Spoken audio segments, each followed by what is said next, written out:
안녕하세요. 참된 정결에 대한 비유와 해석입니다. 오늘 본문은 마가복음 7장 14절에서 23절입니다. 14절.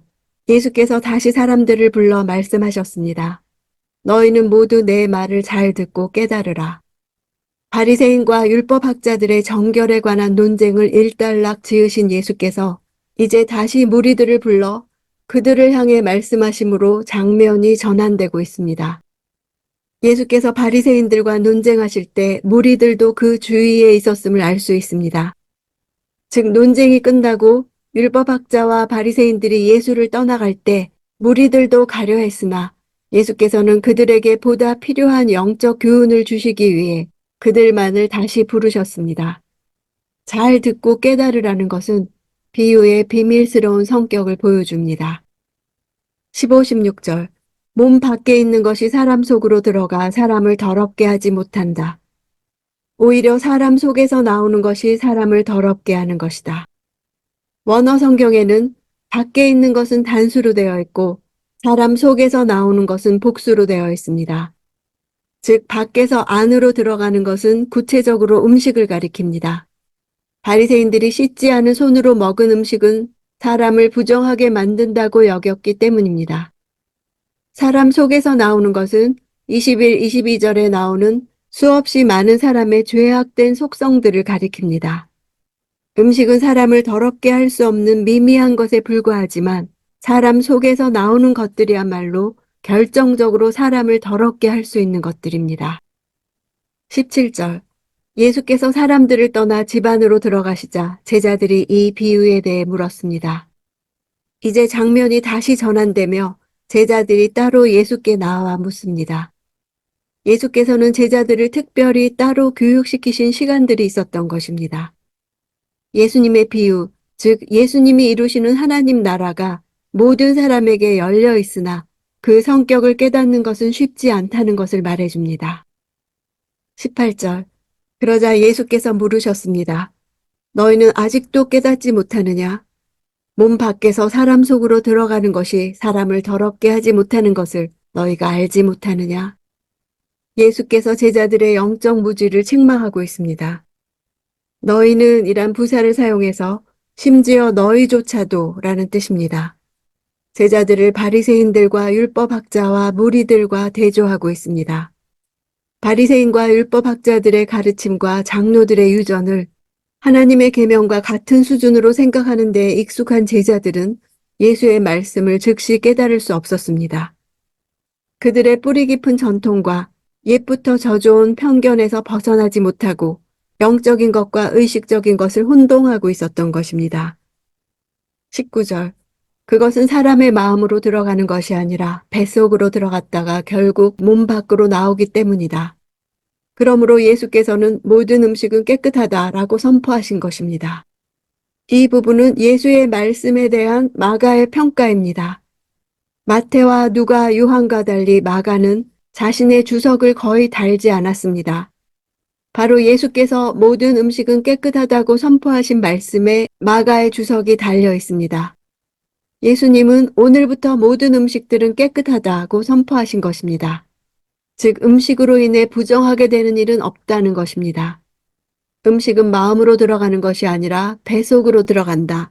이 말은 결국 우리를 깨끗하게 하느냐 더럽게 하느냐는 음식이 아니라 마음이라는 것을 강조하는 것입니다.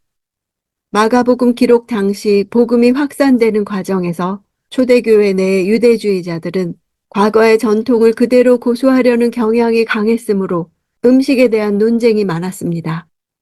마가는 예수님의 말씀을 소개하면서 모든 음식은 깨끗한 것이라는 예수님의 권위 있는 신적 선언을 보여주고 있습니다. 이로써 예수께서는 구약율법에 엄격하게 구분된 음식에 대한 정결 규례를 공식적으로 철회하신 것입니다. 구약의 정결 규례는 구속사적 신앙 교육을 위한 방편이었습니다. 하나님의 백성이 거룩한 생활을 해야 한다는 영적 원리를 보여주기 위해 제정된 것이었습니다. 그러나 그리스도의 오심으로 죄의 더러움에서 벗어나는 대속의 원리가 완전하게 성취된 것이므로 이러한 방편적이며 예표적 규례는 더 이상 구속력을 갖지 못하게 된 것입니다. 정결법의 목적이 이제 이루어진 것이요 정결법이 완성된 것입니다. 20절. 예수께서 이어 말씀하셨습니다.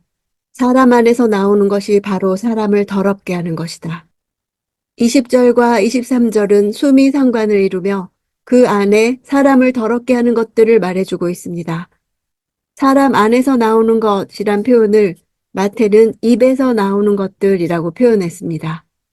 즉 마태는 인간의 악한 마음이 여러 행동에 투영되지만 특히 언어 생활을 통하여 드러남을 강조적으로 보여준 것입니다.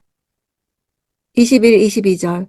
사람 속에서 곧 사람의 마음에서 나오는 것은 악한 생각, 음란, 도둑질, 살인, 간음, 탐욕, 악의, 거짓말, 방탕, 질투, 비방, 교만, 어리석음이다. 사람의 마음속에 있는 악한 것들은 십계명에 근거하고 있습니다. 즉 살인하지 말라, 간음하지 말라, 도둑질하지 말라, 거짓 증거하지 말라, 탐내지 말라 등입니다.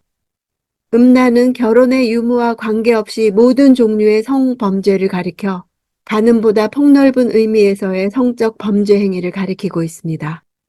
간음은 결혼한 남녀가 자기의 아내나 남편이 아닌 사람과 성적 관계를 갖는 행위를 가리킵니다. 탐욕은 다른 사람을 해치면서까지 과도하게 이익을 얻으려는 욕망을 가리킵니다. 악의는 다른 사람에게 고통을 가져다주는 모든 해악들을 가리킵니다.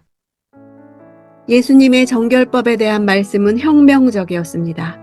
유대교의 정결 규례들 뿐 아니라 구약의 음식법 전반을 뿌리채 뒤흔드는 새로운 원리를 제시하셨습니다. 바리새인들은 거룩에 집착해 성전에서 제사장들이 지키던 거룩에 관한 법들을 일반 백성들이 지킬 수 있도록 대중화하려고 노력한 자들입니다. 그들에게 있어 부정하다는 판단은 그들이 곧 죄인이 되었다는 것과 같은 선언입니다. 그러나 이제 음식법은 예수에 의해 폐지되고 있습니다. 음식법을 통해 거룩해지지 못하기 때문입니다. 사람을 더럽게 하는 것은 사람의 속에서 나오는 죄의 뿌리 때문입니다. 그 속에 다른 뿌리가 심겨지지 않는 한 그는 거룩해지지 않습니다.